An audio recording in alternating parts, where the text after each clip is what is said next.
और ऐसी सम्यक यदि हुई है तो कहा जाता है कि उस सम्यक का बाह्य में फल आना चाहिए।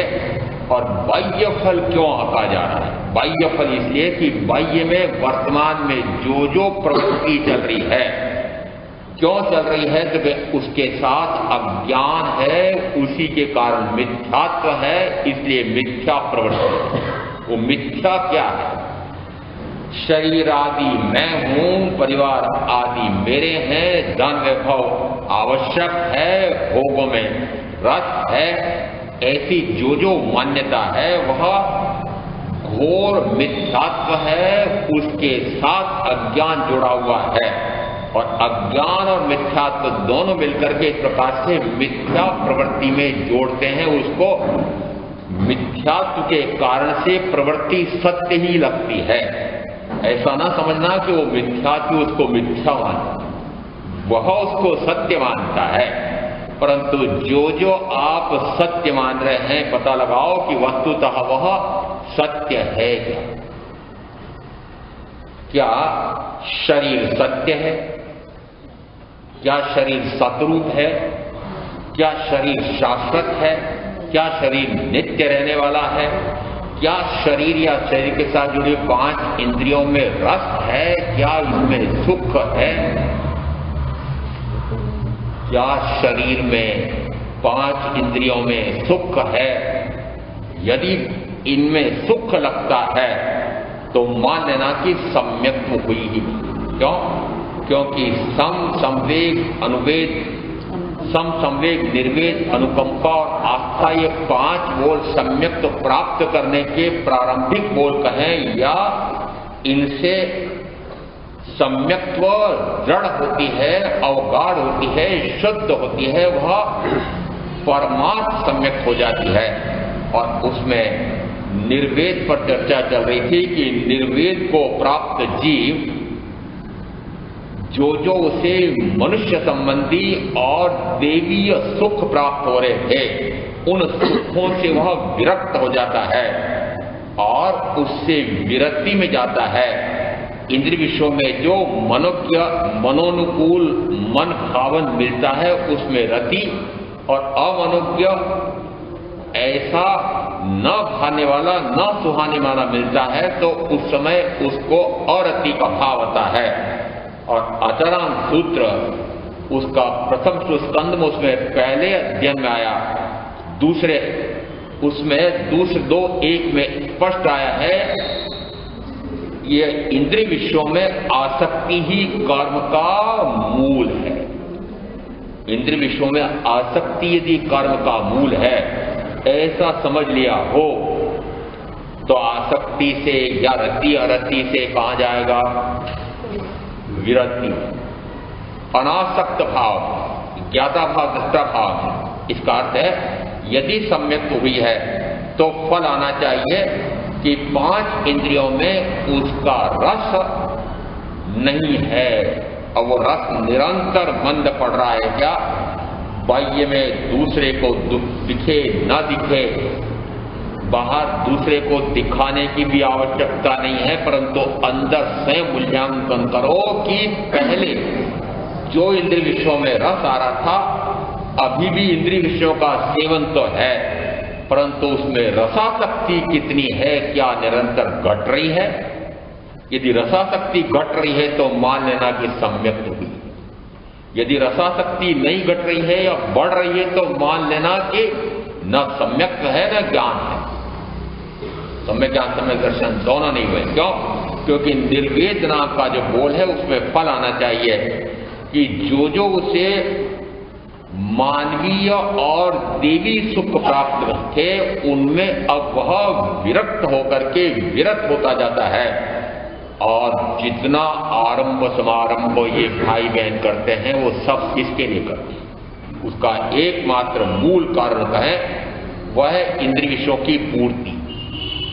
और इंद्रिय विषयों की पूर्ति से ही ये जितना आरंभ समारंभ हो रहा है, हिंसाजन्य कार्य, चाहे उसमें मात्र हिंसा कहें कि यदि हिंसा है तो निश्चित है उसमें एक असत्य भी है, उसी के साथ चोरी भी है, उसी के साथ छल प्रपंच कपट मायाचारी भी है, उसी के कारण से दोहरे लेखे, ऊपर के ऊपर सौदे, कर चोरी भी है, और उसी के कारण से भयंकरतम परिग्रह है।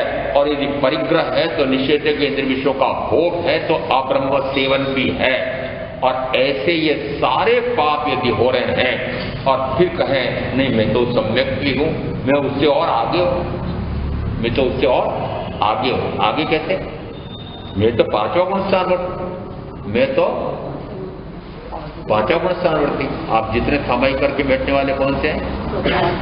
पांचवें गुण स्थानवर्ती। पता लगाओ कि देवी और मानवीय सुखों में विरक्ति आ रही है क्या? और यदि विरक्ति आ रही है तो अगला फल आना चाहिए कि ये इंद्रिय विषयों की पूर्ति के लिए ही धन वैभव चाहिए, भोग साधन चाहिए, और उन्हीं को जुटाने के लिए आरंभ समारंभ समारंभ में जुटना पड़ता है। यदि भोगों में आसक्ति घट रही है, मिट रही है, तो फिर आरंभ समारंभ का परित्यागी होता है।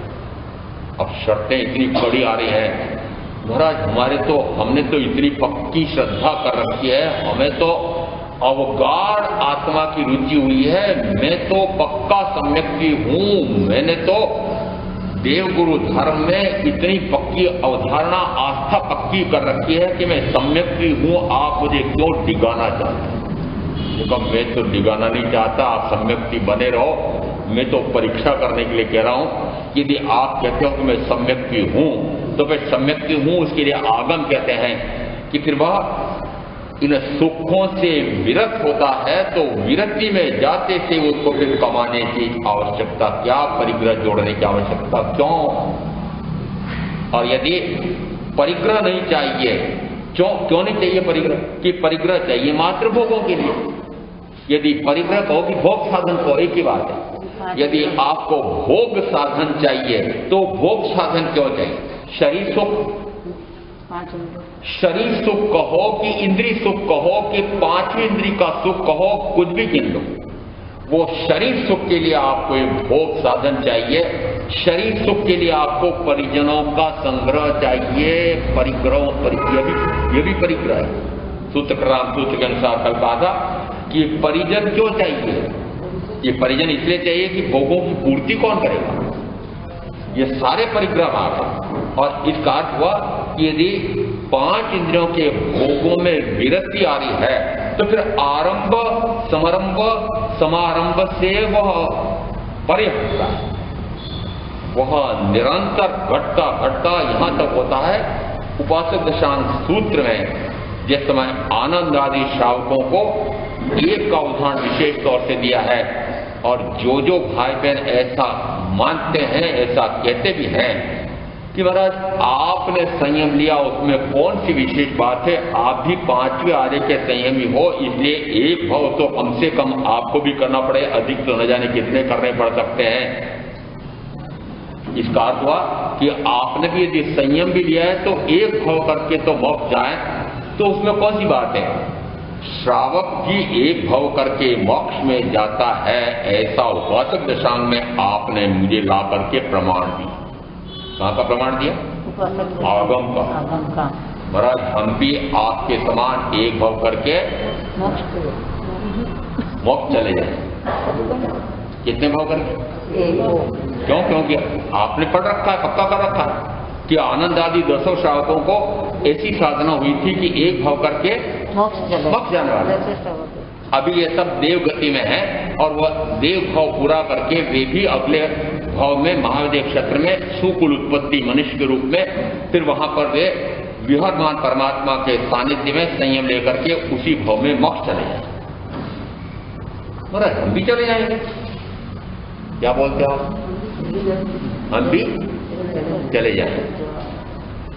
जिस समय आनंद श्रावक को भगवान महावीर के तत्वाबोध से जो ज्ञान हुआ था, जो आत्मा का श्रद्धान हुआ था, प्रतीति हुई थी, रुचि हुई थी, आत्मा का साक्षात्कार हुआ था, अनुभव हुआ था, आगम में शब्द आ रहे हैं, हे निर्ग्रंथ महानिर्ग्रंथ परम वीतरागी, आपके प्रवचन से, आगम में तो मुझे निर्ग्रंथ प्रवचन में निशंक श्रद्धा हुई है, निर्ग्रंथ प्रवचन में नहीं, आपके प्रवचन।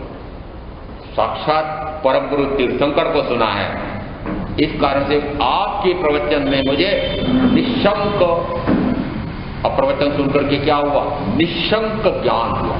निशंक यानी अब कोई शंका नहीं है, विभ्रम नहीं है, विमोह नहीं है, विपर्याय नहीं है। अब मुझे पक्का हो गया है कि मैं शुद्ध चैतन्य स्वरूपी आत्मा हूं और शरीर आदि कोई मैं नहीं, मेरे नहीं, ऐसा मुझे पक्का हो गया। आनंद श्रावक को पक्का हो गया था, आपको अब पता लगाते रहना। एक का उत्तर मेरे पास कहां से आएगा, अपने आप में उत्तर देते रहना कि आपको ऐसा निशंक ज्ञान हुआ क्या। निशंक यानी अब आपको आत्मा और परमात्मा, आत्मा और कर्म, इन दोनों के बीच में जो भी भेद है वह उस भेद को आप जान गए हैं कि आत्मा और परमात्मा में मात्र कर्म का भेद है। किसका भेद है, कर्म का भेद। और कर्म यह पुद्गल है और मैं पुद्गल नहीं हूं, यह आपको पक्का हो गया। इसका अर्थ है कि आपने पक्का कर लिया है कि मैं जैसा हूं वैसे ही परमात्मा है, जैसे परमात्मा है जैसे ही मैं, ऐसा आपको आत्मा का ज्ञान हुआ है। यदि ऐसा ज्ञान हुआ है तो निश्चित है कि अब मान्यता में भी ऐसा हो गया है कि भगवान आपने जैसा कहा है वैसा ही मैं अपना वह शुद्धतम स्वरूप परमात्मा स्वरूप प्रकट कर सकता हूं। और आपके प्रवचन तो ऐसे हैं कि कई राजा, तलवार, मांडविक उस समय में ये इस प्रकार के उत्कृष्ट जो राज्य सिंहासन पर रहते थे उनके लिए नाम आए हैं।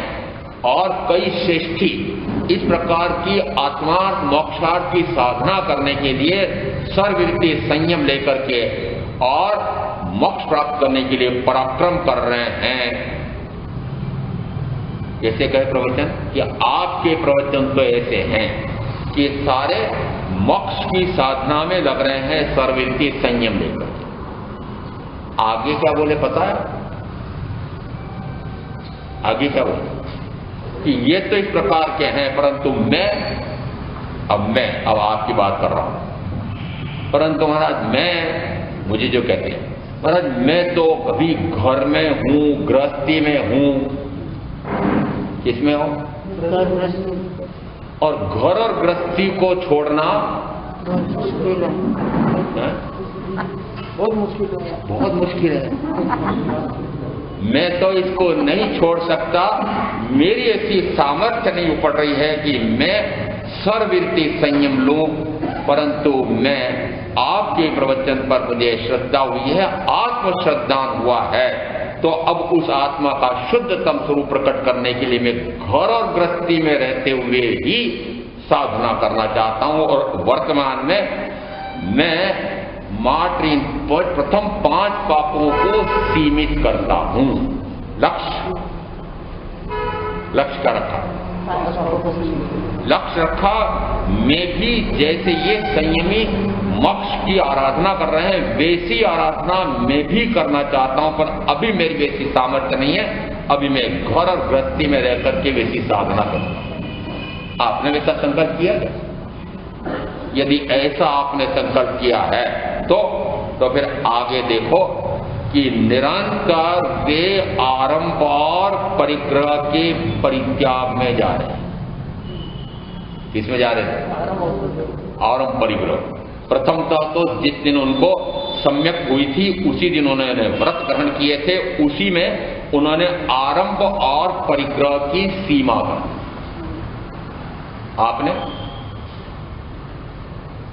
आपकी बता दो ना, आपने जो सीमा की है, जो व्रती बने हैं मुझे ज्ञात है क्या क्या करते हैं। आरंभ परिग्रह की सीमा कैसे की? मैंने पूछा भाई देखो महावीर के कुल में जन्मे हो, कुछ करते हो कि नहीं करते हो? व्रत क्यों नहीं लेते हो? व्रत क्यों नहीं लेते? अब जैसी प्रेरणा दी, व्रत क्यों नहीं लेते हो? अच्छा बताओ, आप जानबूझ करके किसी त्रस्त जीव की हिंसा करते हो क्या? उसको मार डालने की बुद्धि से त्रस्त जीव की बेंद्री, तेंद्री, चौंद्री, पंचेंद्री की हिंसा करना चाहते हो क्या? आप कहेंगे नहीं करना। जानबूझ करके तो मैं जानबूझ कर मर जाऊं भले मैं सह, परंतु मैं जानबूझ करके तरजीह की हिंसा तो नहीं करता, नहीं करना चाहता, नहीं करता। ऐसा जैसे आपने बोला, आपसे मैंने कहा बस यही तो व्रत लेना है अहिंसा, कि जानबूझ करके तरजीह की हिंसा 2 करण 3 योग से मत करना। तो बोले महाराज तो अभी भी नहीं करना, ये व्रत हो गया। तो ये व्रत ले लो, ये 2 करण 3 योग से तुम्हारे जीवन पर्यंत के लिए ये अहिंसा का व्रत हो गया। अच्छा बताओ, बड़े झूठ बोलते हो क्या? बड़े झूठ तो बोलती नहीं, कोई मामूली झूठ घर में है तो लग जाता है, बड़े झूठ तो बोलती नहीं। बड़ा झूठ तो मैं व्यापार व्यवसाय में थोड़ा बहुत झूठ फाँच होता है, बाकी में तो बड़ा झूठ बोलते ही नहीं। अच्छा बताओ, बड़ी चोरी करते हो क्या? नहीं महाराज, बड़ी चोरी भी नहीं करता हूं। अच्छा, इसका अर्थ है अब तुम 2 करण 3 योग से जीवन पर्यंत के लिए ये ऐसा असत्य का व्रत ले लो, असत्य के स्थान पर सत्य व्रत ले लो। इसी प्रकार से चोरी के स्थान पर अचोर्य व्रत ले लो, स्वीकार।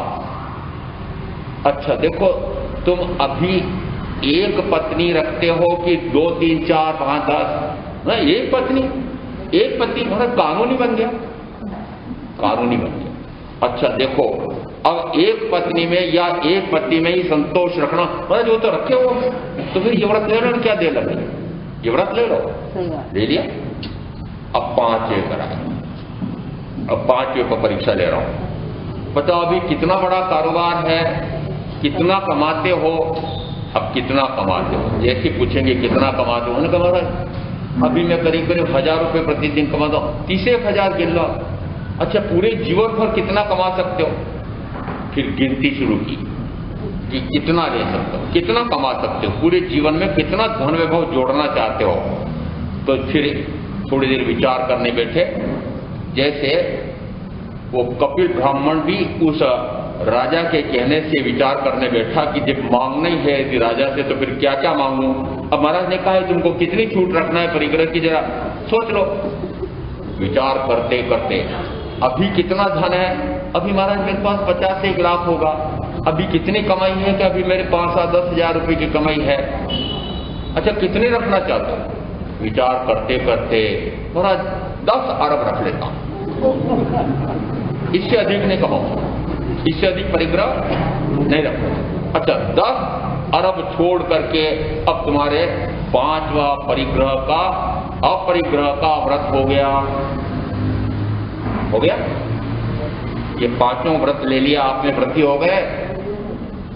इसको किसको पूछो, व्रती हो गए क्या? वस्तुतः यदि वर्तमान में आपके पास 5-50 लाख का ही धन वैभव है, भोग साधन है, और आपने ये 1 अरब या 10 अरब की परिग्रह की सीमा कर ली है, तो संतोष के लिए आप सारे मुझे कहेंगे महाराज कम से कम अब 10 अरब से अधिक तो नहीं करेगा, सीमा तो कर ही ली ना। ये तो नहीं कहूं कि 50 लाख अभी है और 10 अरब तक कमाने की लालसा तृष्णा ये और कायम रहे, बढ़ा ली। ये ऐसे आपके श्रावकत्व वाले, कैसे ये व्रतधारी आपके ऐसे, या आप व्रतधारी ऐसे। अब आगे बोल, आनंद श्रावक निरंतर जो उनके पास उस समय परिग्रह था उसको भी घटा करके परिग्रह रखते हैं और फिर निरंतर उस परिग्रह से विरत होते जाते हैं, आरंभ से विरत होते जाते हैं, और करते करते वे सारा कारोबार छोड़ करके और जैसे सर्ववृत्ति संयमी अपने व्यापार, व्यवसाय, उद्योग, घर, परिवार, भोग साधन सबका परित्याग करने के लिए पहले एक समारोह करते हैं, सारे परिजनों को, परिचितों को, समाज वालों को बुलाते हैं और एक प्रीति भोज देकर के फिर सर्ववृत्ति संयम लेते हैं। आनंद श्रावक ने भी ऐसा ही किया और फिर घर परिवार आदि का भी परित्याग करके और द्युति पलाश कौशलशाला में जाकर के साधना करने लगे। 6 वर्ष तक उन्होंने कौशलशाला में रह करके एकांत साधना की। 10 वर्ष तक निरंतर घर परिवार में रहते हुए आरंभ और परिग्रह का त्याग करते रहे और फिर एक दिन देखा कि पूर्णतः परित्याग करके और फिर 6 वर्ष तक इस प्रकार की साधना की, इतने कर्मों की निर्जरा कर ली कि एक भव करके वे मोक्ष चले जाएंगे। आपकी साधना ऐसी चल रही है। अब जो कहते हैं महाराज आपने संयम लेके क्या न्याय किया, एक भव क्या कहते हैं, अधिक से अधिक वो तो 15 हो सकते हैं, अधिक से अधिक और भी अधिक हो सकते हैं, अनेक हो सकते हैं। मान लो आपने संयम में ऐसा ले लिया है कि आप कहते हो मैं एक भव करके चला जाऊं, हम भी चले जाएंगे, चले जाएंगे। आप तो सभी ऐसे कहते हैं, सभी ऐसा कहते हैं। यदि निर्वेद नाम का बोल उसकी व्याख्या समझें तो इसमें स्पष्ट आया है कि यदि उसके 5 इंद्रियों के भोगों में रस घट गया है तो उसका प्रमाण चाहिए बाहर का। प्रमाण क्या नहीं आना चाहिए, प्रमाण आना चाहिए कि निरंतर उसका आरंभ परिग्रह घटता चला जाता है, और यही इस बोल में आया हुआ है। वह आरंभ परिग्रह का त्याग करके और संसार मार्ग को छोड़ करके और मोक्ष मार्ग पर आरूढ़ होता है। ये तो आया है निर्वेद में, संवेग, निर्वेद, और अब अगला तीसरा बोला है धर्म श्रद्धा। आपके संवेग, निर्वेद, अनुकंपा और आस्था। अनुकंपा पर एक दिन पूरा प्रवचन हो चुका है। यहाँ अनुकंपा कहो, करुणा कहो, दया कहो, अहिंसा कहो, उसका क्या स्वरूप है उस पर पहले विवेचन हो चुका है। अब इसमें 5वां बोल आ रहा है आपके, इसमें 5वां बोल आस्था है। आस्था कहो कि श्रद्धा कहो, पर्यावचमान। अब श्रद्धा किसमें, आस्था किसकी, आत्मा की, श्रद्धा आत्मा की, धर्म की। यहां श्रद्धा है धर्म श्रद्धा। तो अब धर्म श्रद्धा क्या होता है, अब मेरी श्रद्धा धर्म ध्यान में रहेगी, और ध्यान रोज ध्यान में नहीं होगी। अब मेरी श्रद्धा आत्मा में रहेगी, रुचि आत्मा में रहेगी, प्रतीति आत्मा की रहेगी, अनुभव आत्मा का करूंगा। अब मैं शरीर, परिवार, धन, वैभव, भोगों का उसका अनुभव न करके आत्मानुभूति में रहने का निरंतर पराक्रम करूंगा, उसको नाम दिया धर्म श्रद्धा। जिन जिनको ये चौमासे में खूब ठाठ आ रहे हैं, ऐसा वर्णन मैं सुनता हूं कि चौमासे में खूब ठाठ आ रही है। मुझे अभी कुछ दिनों में यहाँ की बहनों ने जो प्रतिक्रिया दी, आज बड़ी विशिष्ट प्रतिक्रिया मिली। महाराज आपके घर में शांति, आपके घर में शांति है। नहीं तो कुछ समझा नहीं, मैंने कहा आपके, अरे क्या मतलब इस चौमासे में घर में शांति है। क्यों? क्योंकि हर वर्ष जैसे सावन महीना लगता है और ये व्रत और ये नियम और ये पचकाण और ये नौकासी और होरसी और उपवास और आम्बिल और एकासना और तेला और अठाई, निरंतर घर में झगड़े होते रहते हैं। अब के शांति, अब के शांति है। तो मैंने कहा चलो, किसी ने पूछा होगा क्यों आपकी चौमासा नहीं क्या आपके यहाँ पर, क्यों नहीं आपके वो कोई तपस्या का समाचार नहीं मिला, साता पूछने वालों के फोन नहीं आ रहे हैं, फिर साता पूछने के लिए बाहर से लोग आ नहीं रहे हैं, कोई प्रीति भोज का निमंत्रण नहीं है, तो क्या आपकी चौमासा नहीं कराया कि हिरणमंदिर में 4 में? वास्तव में देखा जाए तो कुछ नहीं हो रहा है, घर में शांति है। लड़ाई झगड़ा किसके नाम से होता है? ये तप तपस्या के नाम से लड़ाई झगड़े होते हैं। अब ये क्या हो गया? शांति। यहाँ अभी तक ये जो 5 बोल आए हैं, इसमें कहीं भी तप का वर्णन नहीं आया है। यहाँ आया है कि यदि वह 5 इंद्रियों के भोगों में विरक्त होता है तो आरंभ और परिग्रह निरंतर घटाता जाता है और धर्म श्रद्धा को प्राप्त हो जाता है। अब धर्म ध्यान में जा रहा है, आत्म ध्यान में जा रहा है। अब वह आत्म ध्यान, रुद्र ध्यान में नहीं जाना चाहता है। अब वह शरीर आदि के कार्य में कोई रुचि नहीं लेता है, भोगों में उसकी रुचि नहीं रही है।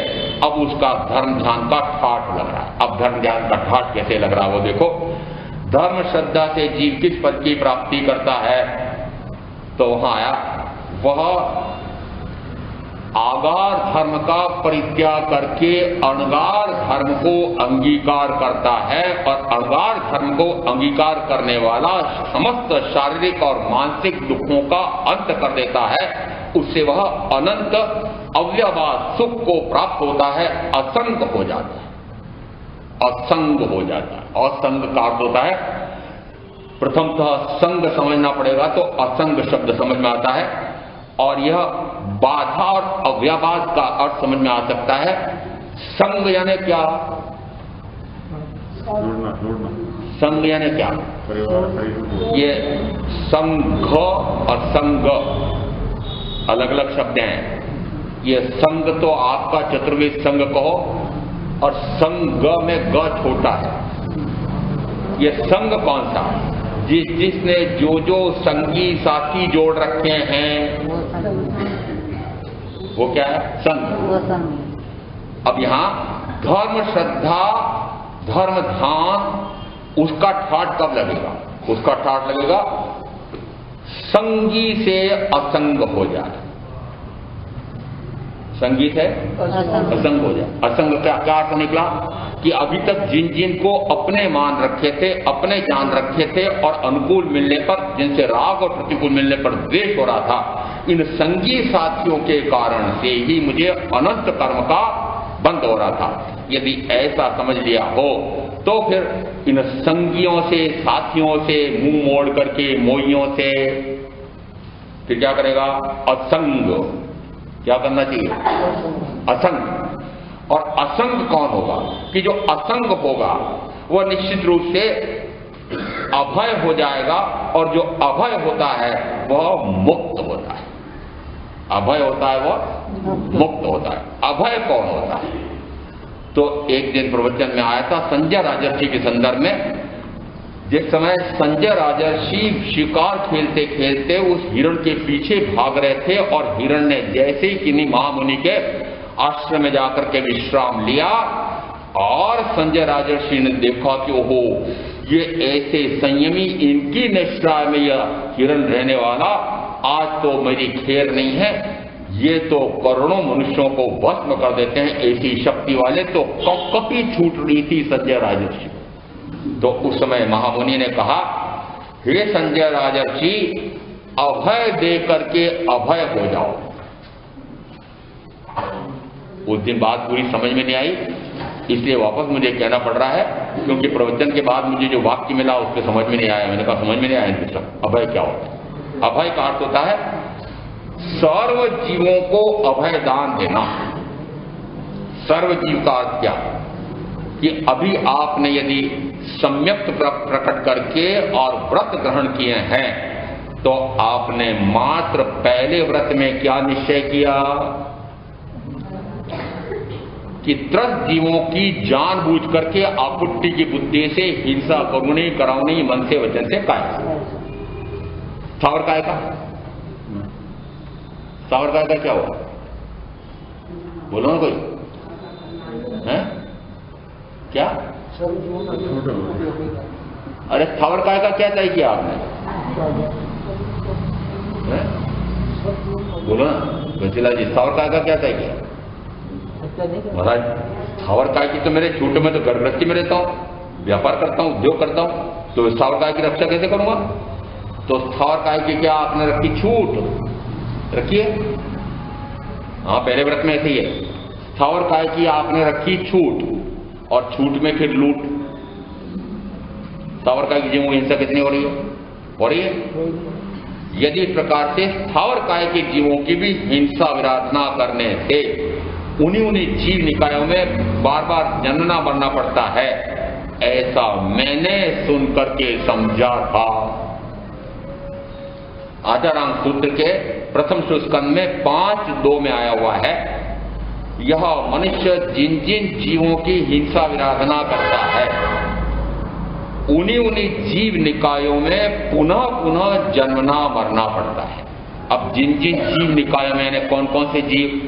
पृथ्वी कायिक मार रहे हो,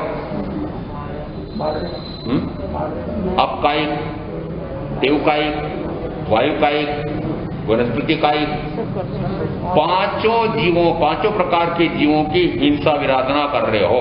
अब सूत्र कहता है, मैंने जो समझा वो क्या समझा, कि यदि इन 5 जीवों में भी उसी प्रकार की वेदना होती है जैसी हे मनुष्यों तुमको होती है। ऐसा आचरण सूत्र के प्रथम स्कंद में आ गया। पहले अध्ययन 5 अध्ययन इस प्रकार के दीजिए जिसमें पृथ्वी, पानी, अग्नि, वायु, वनस्पति, पांचों के लिए अलग अलग अध्ययन देकर के कहा कि इन जीवों को भी हे मनुष्यों उसी प्रकार की वेदना होती है जैसी तुम्हें होती है। ऐसा जिस समय मैंने सुना, मैंने समझा तो मैं तो भागा। भागा यानी भागा, वास्तव भागा भी था, चुपचाप निकल करके भाग आया था संयम लेने के लिए। तो मैं तो भागा, आप क्या करना चाहते हो? अभय होना चाहते हो? अभय होकर के मुक्त हो गए संजय राजेश। अभय कैसे हुए कि सर्व जीवों को अभय दान दे दिया। सर्व जीवों को अभय दान का क्या अर्थ है? सर्व जीवों को अभय दान तो मात्र संयमी ही दे सकता है और कोई नहीं दे सकता। आप तो नहीं दे सकते, पक्का है। सर्व जीवों का अभय दान दे रखा है क्या? चाहे कितना ही प्रातःकाल बोलो न, प्रतिक्रमण के बाद बोलो न, कितना ही बात बोलते रहो, पत्रिकाओं में लिख के भेजो, मिट्टी में सबो भुएसु, माने नहीं, क्योंकि मित्र मानते हो फिर उनका घात कैसे कर सकते हो? तो सर्व जीवों को अभय देने का अर्थ होता है आगार धर्म का त्याग करके अणगार धर्म को अंगीकार। तो मैंने तो भाग करके क्या किया? अभयदान दिया। किसको? सर्व जीवों को। अब आप जो स्वाध्याय में बड़े जोर शोर से बोलते हैं प्रातःकाल कि दानों में सर्वश्रेष्ठ अभयदान, तो मैंने एक दिन आह्वान किया था सारी सभा को। मैंने कहा चलो दानों में सर्वश्रेष्ठ अभयदान है, कौन कौन दान देना चाहता है? भाई सर्वश्रेष्ठ दान देना है तो किस किस को देना है? चलो सूची बनाओ। इधर माता जी के पास एक सूची आ जाएगी, एक सूची मेरे पास आ जाएगी। देना यहां धर्म श्रद्धा नाम का बोल मैं धारण करता हूं, ऐसा जो यदि आप वास्तव में बोलते हो, अंदर में पक्का हुआ है, तो धर्म श्रद्धा को प्राप्त जीव आगार धर्म का त्याग करके अणगार धर्म को अंगीकार करता है। हो रहा है? बोलते जरूर है, बोलते जरूर है। प्रातःकाल की प्रार्थना में मुझे बिठा करके बोलते हैं। हाँ, प्रार्थना तो ये कर रहे होते हैं, पर साक्षी मुझे बनाते हैं और साक्षी बना करके फिर बोलते हैं प्रथम मनोरथ कि आरंभ परिग्रह का त्याग, ऐसा मेरा प्रथम मनोरथ है। और दूसरा महाव्रत हो स्वीकार। ये बड़े जोर शोर से बोलते हैं। कहाँ गए हो? नहीं सामर जी, महाव्रत हो अणगार, महाव्रत हो स्वीकार। मैंने कहा महाव्रत हो स्वीकार ये किसके लिए बोल रहे हैं? सामर जी किसके लिए बोल रहे हो भाई? अच्छा ये जो 25 एक लोग आते हैं उनके लिए बोल रहा हूं, अपने लिए नहीं बोलते हैं। वस्तुतः बोलते तो है कि महाव्रत हो स्वीकार, परंतु अंदर में निरंतर यह है कि महाव्रत हो अस्वीकार। महाव्रत स्वीकार करने का कदम बढ़ रहा है? नहीं बढ़ रहा है। यदि कदम निरंतर आगे बढ़ रहा हो तो पहले संवेग, फिर निर्वेग और फिर तीसरे बोल में आ जाएंगे।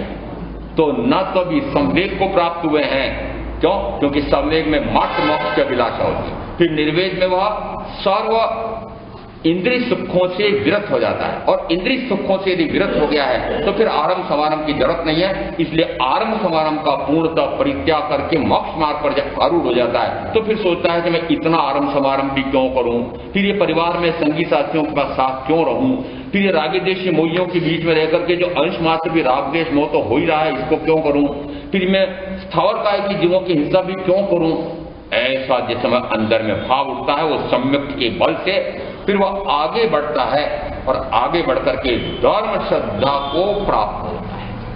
और जब धर्म श्रद्धा को प्राप्त होता है उस समय कहा जाता है कि वह सर्व आरंभ परिग्रह का त्याग करने रूप आगार धर्म का परित्याग करके अणगार धर्म को अंगीकार करता है।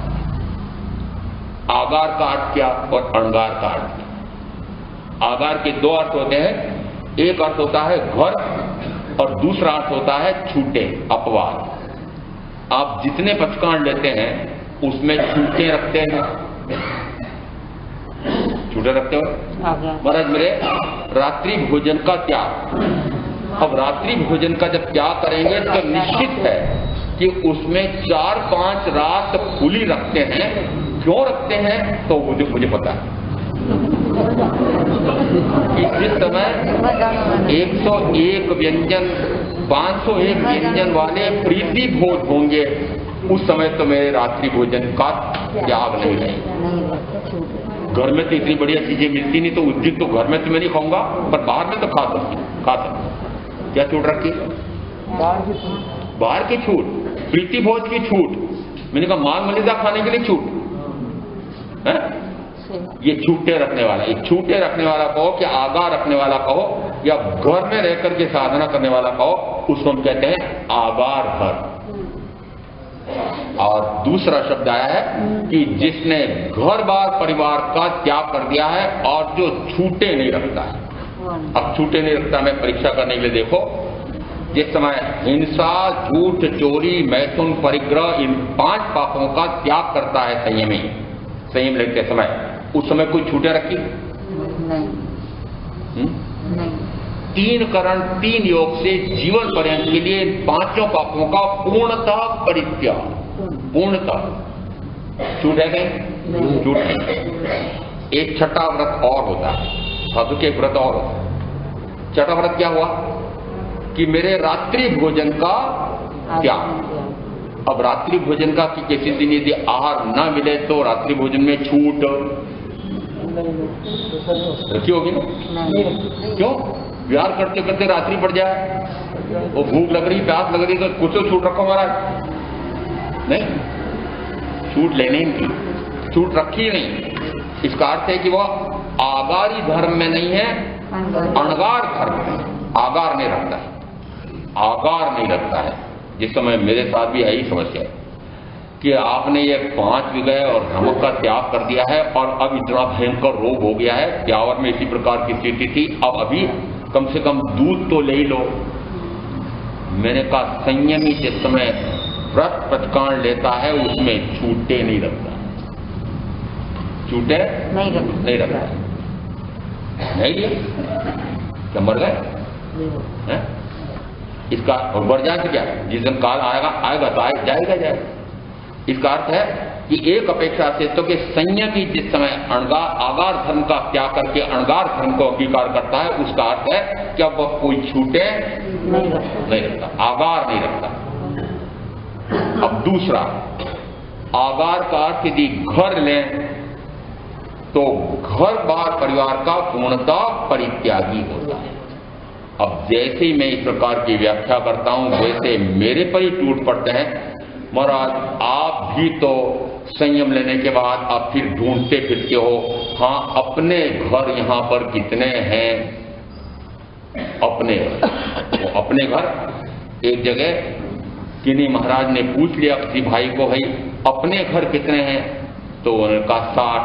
फिर पूछा अमुक संप्रदाय के कितने हैं? तो उन्होंने कहा 60। अमुक संप्रदाय के कितने हैं? क्योंकि 60। अच्छा बहुत घर है, फिर तो 180 के आसपास नहीं होना, कुल 60। समझ में आया? सबको समझ में आया कि नहीं? वो मैं क्या ढूंढ रहा था?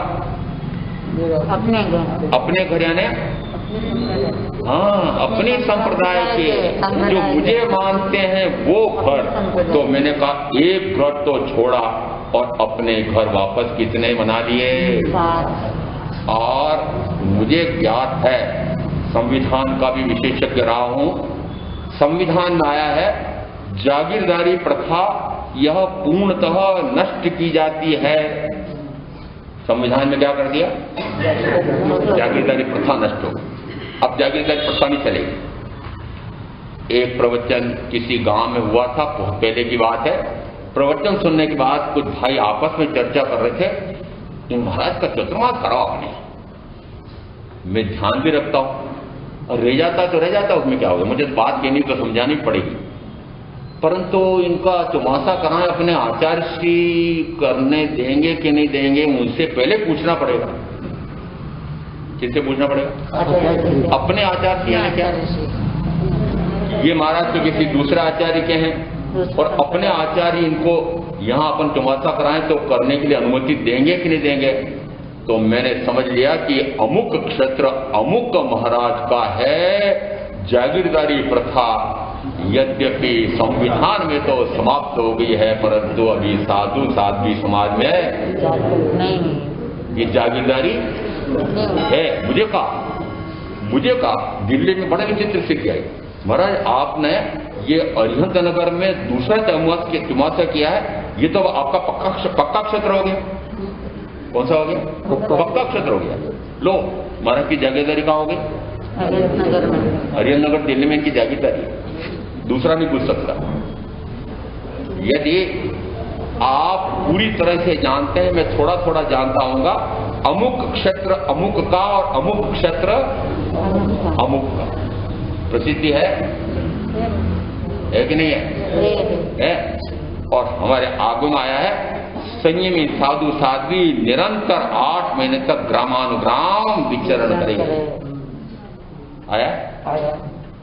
तो फिर ये अमुक क्षेत्र मेरा और अमुक क्षेत्र अमुक का, ऐसे संप्रदाय की बात कहां से आ गया? एक घर छोड़ा और अनेक घर बनाए, एक परिवार छोड़ा और अनेक परिवारों से संबंध जोड़ा, और एक क्षेत्र छूटा और फिर अपना नया क्षेत्र बनाया। और आगे और मुझे भाई लोग कहते हैं इसलिए मुझे कहना पड़ रहा है, मैं तो नहीं कहना चाहता। महाराज अब आपने भी तो अपने बुढ़ापे की व्यवस्था के लिए रोगावस्था में कहाँ रुकोगे, इसके लिए चंदा कर करके संस्थाएं खड़ी करके उन संस्थाओं में बैठने की योजना तो बना रखी, कर तो रखा है। क्या बना रखे हैं? मठ कैसे कहते हो? तो दूसरे तीर्थों में होते हैं, अपने यहाँ मठ थोड़ी होते हैं। जिस समय हम विहार करते होते हैं उस समय कोई अन्य तीर्थी मुझे पूछते हैं किधर जा रहे महाराज आप? मैंने कहा अमुक स्थान पर जा रहे हैं। या आपका कोई ठिकाना? मैंने कहा मेरा तो कोई ठोर है ना ठिकाना। नहीं वो अभी तो आप जा रहे हो तो अभी वहां जहां रहोगे। मैं हाँ अभी मैं हिरणनगरी 4 में रहूंगा 4 महीने के लिए, सुखे समाधि। फिर कहाँ रहोगे आप? कब फिर कहीं नहीं होता वो ठिकाना? नहीं महाराज कोई ठिकाना तो होना, आखिर बाद में आप कहाँ रुकेंगे? आप फिर कहीं ना कहीं रुकेंगे तो सही ना, कहाँ रुकेंगे? अरे जो संस्था मैंने विशिष्ट नाम से बनवाई है उस संस्था के उस भवन में कहाँ रुकूंगा? रोगावस्था में वृद्धावस्था में आश्रय कहाँ मिलेगा? आपके स्थान को मिलेगा? मिलेगा क्या? नहीं मिलेगा। क्यों नहीं मिलेगा? हाँ महाराज हमारे यहाँ तो अमुक संप्रदाय का वर्चस्व है और आपको कैसे स्थान मिलेगा? और आपको यदि हम रुका देंगे, स्थविर बना करके यहाँ रुकवा देंगे तो फिर दूसरे साधु साधु हमारे यहाँ आ नहीं सकेंगे। नहीं महाराज यहाँ नहीं रुकना, यहाँ हम स्थविर नहीं बनने देंगे आपको। यदि ऐसी स्थिति महाराजों ने मैंने देखी तो फिर क्या करूंगा? फिर अपना आगार बनाना शुरू हुआ। तो पहले तो बोल में आया है वह आगार धर्म का परित्याग करके अणगार धर्म को अंगीकार करता है। अब अणगार धर्म से वह पुनः सहायक कौन? अब मैं आपको डाल रहा हूं, मेरी गलती क्यों निकालने दो? ये आगार बनाने में सहयोगी कौन? यदि मैं धन मांगू तो देने वाला कौन? वो संस्था खड़ी करने वाला कौन? तो मेरे माथे क्यों डालते हो? प्रेरणा तो मैंने इसलिए की कि मेरे को कोई रुकने का स्थान नहीं देगा। बुढ़ापे में रोगों में तो क्या करूंगा मैं? तो प्रेरणा देनी पड़ती मुझे। इसका अर्थ हुआ कि वर्तमान की परिस्थितियां कुछ अजीब आपके कारण से कहो कि संयमी साधु साधियों के कारण से कहो, ये इतनी गिरावट आ रही है। जो संयमी पूर्ण अहिंसक माने जाते हैं, अहिंसक ही संयमी हो सकता है। पूर्ण अहिंसक ही संयमी हो सकता है। यदि किसी भी नाम से उत्सव कहो, महोत्सव कहो, तपोत्सव कहो, जाप कहो, 1.25 करोड़ का जाप कहो, कोई भी समारोह का नाम ले लो, कोई जयंती, कोई पुण्यतिथि, कोई दीक्षा दिवस, गुरु का अपना, किसी भी नाम से जो जो समारोह हो रहे हैं, उन समारोह में आरंभ और समारंभ होता है कि नहीं, हिंसा होती है कि क्या मैं उसमें अछूता हूं? क्या मेरी प्रेरणा से नहीं हो रहा है?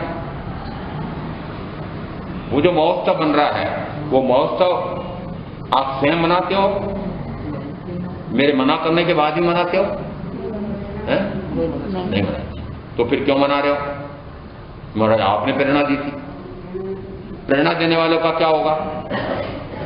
करूं नहीं, कराऊं नहीं, करते हुए का अनुमोदन करूं नहीं, मन से वचन से काय क्या हिंसा। यदि 3 करण 3 योग से हिंसा का परित्याग किया है, तो क्या मैं प्रेरणा दे सकता हूं? क्या मैं अनुमोदना कर सकता हूं?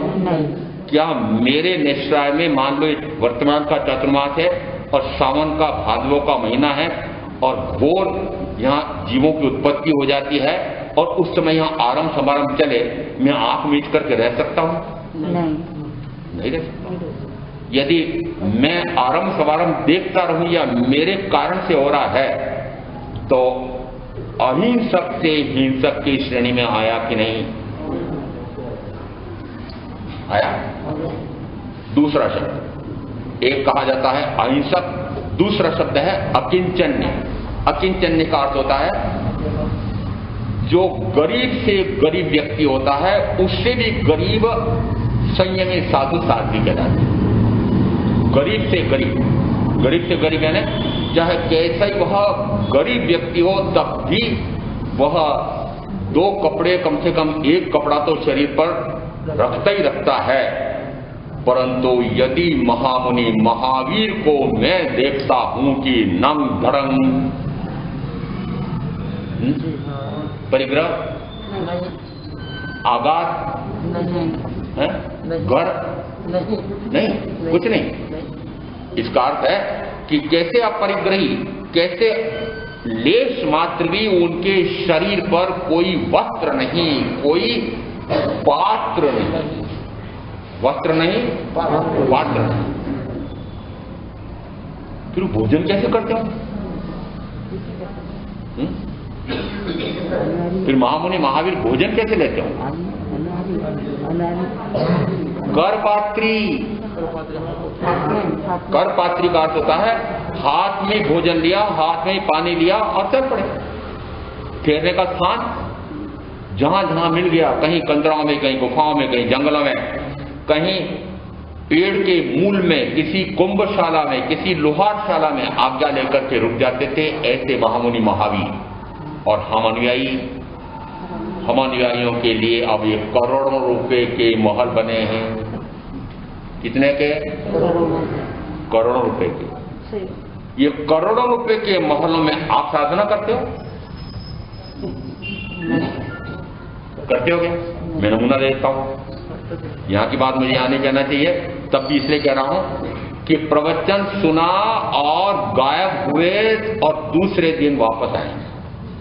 बड़ी मुश्किल से दोपहर के स्वाध्याय में कहीं भाई या बहन जुटाना पड़ती है और शेष काल में महाराज हमें अपने घर धंधों से फुर्सत नहीं है, बच्चों से फुर्सत नहीं है, बच्चों का पालन पोषण करें, पोते पोतियों की लाड प्यार करें, उनको संभालें कि हम अपना कमाने जाएं, कि थोड़ा सा पोते पोती बड़ी मुश्किल से हो गए हैं तो उनके साथ रमे खेले कूदे। आपके पास समय है क्या? क्या इन धर्म स्थानों में करोड़ों रुपए लगाकर आप साधना कर रहे हो? नहीं कर रहे। किसके लिए बनाया? महाराज के लिए। महाराज नहीं मिल सकते, स्मारक लिए बनाया। इसका अर्थ हुआ कि करोड़ों रुपए लग रहे हैं, करोड़ों, यानी छोटे से छोटे गांव में भी लाखों रुपए लग करके स्थानक बनने। मैंने कहा साधक कहाँ है? साधना करने वाले कहाँ हैं? और यदि महाराज की प्रेरणा से इस प्रकार के धर्म स्थान या धर्म स्थानों के नाम पर संस्थाएं खड़ी हो रही हैं, तो फिर चंदा अपने आप हो जाता है। प्रेरणा कौन करता है? मुझे कहते हैं महाराज आपकी प्रेरणा के बिना चंदा होगा नहीं, आपको ठेका तो लगाना पड़ेगा। सही बात है? बोलो अध्यक्ष महोदय, बोलो सही बोलो। महाराज की प्रेरणा के बिना चंदा बढ़िया होता है? नहीं होता है, नहीं होता है। और समाचार, कल मैंने एक समाचार पढ़ा, प्रवेश के दिन दान की बरसात हो गई, 2.5 करोड़ रुपए अमुक व्यक्ति ने दिए से लगा करके अंतिम में आया 31,000 रुपए अमुक ने दिए। कहाँ हुए प्रवेश में? किसकी प्रेरणा के बिना? महाराज की प्रेरणा के बिना। इसका अर्थ हुआ कि अकिंचन्य का अर्थ होता है गरीब से गरीब, जिसके पास 2 फूटी कोड़ी भी नहीं होता है उसको कहते हैं अकिंचन्य। और अब क्या हो गया है? अकिंचन्य से अरे धनवान, इतने करोड़ का मठ बना हुआ है, इतने लाख का अमुक संस्थाओं में निर्माण चल रहा है। यदि ऐसा हो गया है तो अकिंचन्य नहीं रहा है, दूसरा गुण चला गया। तीसरा अपरिग्रह। अब अपरिग्रह, महाराज का सामान ढोने के लिए साइकिल वाले से लगा करके और बढ़िया से बढ़िया कारें कहां से आई? कहां से आई? तो मेरा दोष क्यों मानते हो? मेरा थोड़ी कहा, प्रेरणा नहीं। आपने क्योंकि मुझसे कोई लाभ लिया होगा, मुझे पता है लाभ क्या लेते हो। महाराज बेटा नहीं हो रहा है, महाराज बेटी की शादी नहीं हो रही है, महाराज पति पत्नी में बहुत झगड़े होते हैं, काल सर्प योग का योग, बहुत न कुछ झगड़ा है महाराज, काल सर्प योग। तो अब काल सर्प योग को शांत करने के लिए आपसे मैंने अनुष्ठान कराए, या फिर ऐसा कोई तंत्र मंत्र यंत्र दे करके आपके बेटा हो गया, आपके कोई व्यापार में वृद्धि हो गई, कोई आपका अटका हुआ काम वह सद गया, या कोई मुकदमे में विजय प्राप्त हो गई, भाई भाई आपस में लड़ रहे थे, दूसरे भाई को आपने पछाड़ दिया क्योंकि मैंने कोई ऐसा तंत्र मंत्र यंत्र किया था। और फिर दूसरा कि यदि मैंने आप जैसी आए महाराज, आज तो छापा पड़ गया है, बचाओ बचाओ ऐसा करते हुए दौड़े दौड़े आए, और फिर मैंने थोड़ा सा ध्यान किया, थोड़ा सा पूर्जा बनाया, जा तिजोरी पर रख देना, कुछ नहीं होगा। अब आपको वो करोड़ों रुपए बच गए, मेरे पास दौड़े दौड़े आए, महाराज कोई सेवा हो तो फरमाना। अब महाराज सेवा हो तो फरमाना। फिर सेवा कौन सी? देखो भाई, अपने गुरुदेव का एक धाम बनने वाला है, अमुक एक प्रवृत्ति हमारी ऐसी चल रही है, देखो भी पुण्य भी हो जाएगा, तुम्हारा दान भी निकल जाएगा, दोनों अच्छी बातें हैं, तुम अपरिग्रही भी हो जाओगे और तुम्हारा पुण्य भी लग जाएगा, और एक पशु पक्षियों के लिए, मनुष्यों की सेवा के लिए इस प्रकार की संस्था खड़ी हो जाएगी। कहाँ लगाया मैंने? प्रेरणा किसकी दी? परिग्रह में जुड़ा कि नहीं? परिग्रह में जुड़ा।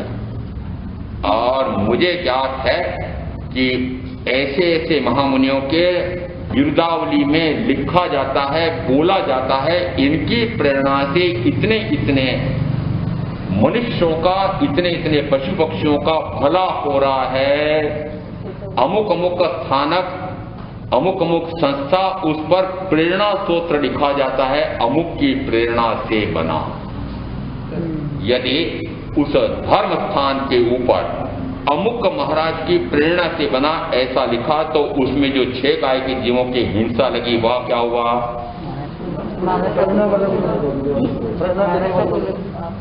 ये आगार धर्म का परित्याग करके अणगार धर्म को अंगीकार करना, और फिर वापस कहाँ चले जाना? 5वां आ रहा है हमारा। 10 आश्चर्य भी आए हुए हैं, और 10 आश्चर्यों में एक आश्चर्य और बता दूं आपको। आश्चर्य वो कि असंयति की पूजा होती है। संयति तो वस्तुतः है नहीं, परंतु फिर भी वह संयति का वेश है। इस कारण से ये इन कई कारणों से वे पूजे जाते हो, तो फिर शास्त्र में आया है 5 प्यारे में असंयति की पूजा होगी। अभी कौन सा चल रहा है? तो असंयति की पूजा होगी। कौन कर रहा है? करने वाला का दोष नहीं है,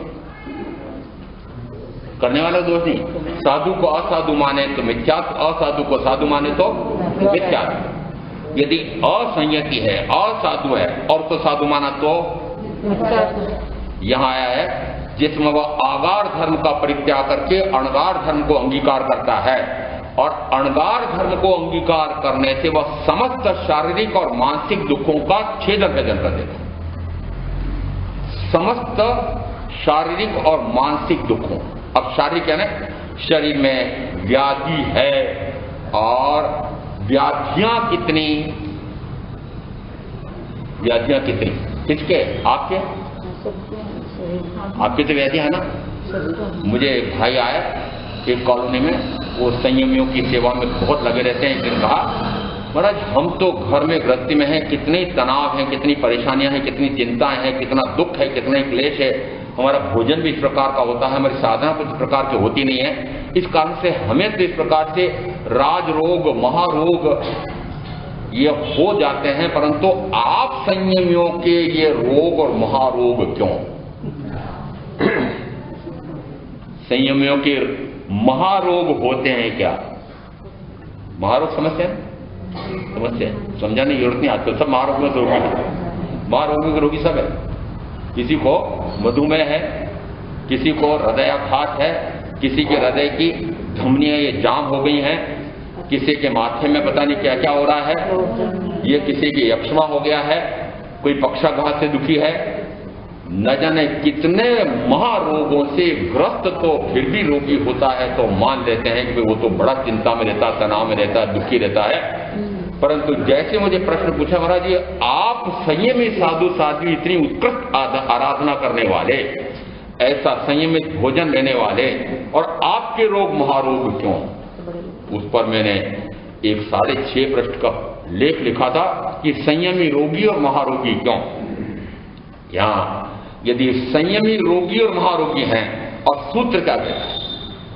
सूत्र क्या कह रहा है कि जैसे वह सर्ववृत्ति संयम लेता है, वैसे वह शारीरिक रोगों का छेदन भेदन, शारीरिक रोग है ना, शरीर को क्या मानता है? सम्यक मेरा। यदि शरीर में रोग आए हैं तो रोगों को क्या मानेंगे? कि मेरे नहीं। क्यों? क्योंकि रोग किससे आए हैं? कि असातवेदिनी कर्म के उदय से आए, और असातवेदिनी कर्म है उद्गल है। क्या है वह? उद्गल है। और यदि उद्गल कर्म के उदय से यदि असात आई है तो संयम ये मानता है, सम्यक ये मानता है कि यह शरीर रोगों का घर है, वेदना की मूर्ति है, और यदि रोग आ जाए तो उस समय आत्मा में मग्न होकर के वह असातवेदी कर्म का उदय फल दे देता है। जितना अनुभव लेकर के आया था, जितना स्थिति लेकर के आया था, वह उतने समय तक रहता है, और उस समय मैं संयमी, जो भी गिन लो, संयमी आत्मा में लीन रह जाऊं तो वह कर्म निर्जरित हो जाता है। वह शारीरिक रोग से दुखी होगा? नहीं होगा। सूत्र कह रहा है कि संयमी शारीरिक रोग आता है तो वह शारीरिक रोग का छेदन भेदन कर देता है। अब दूसरा आया इसमें मानसिक रोग। अब मानसिक रोग है ना, मन में कितने ही रोग, तनाव, चिंता, परेशानी, दुख, क्लेश। मुझे लगता है ये मुझे इस प्रकार के मानसिक रोग का क्या, मुझे मानसिक मन के रोग मेरे क्यों, मन में विकार मेरे क्यों?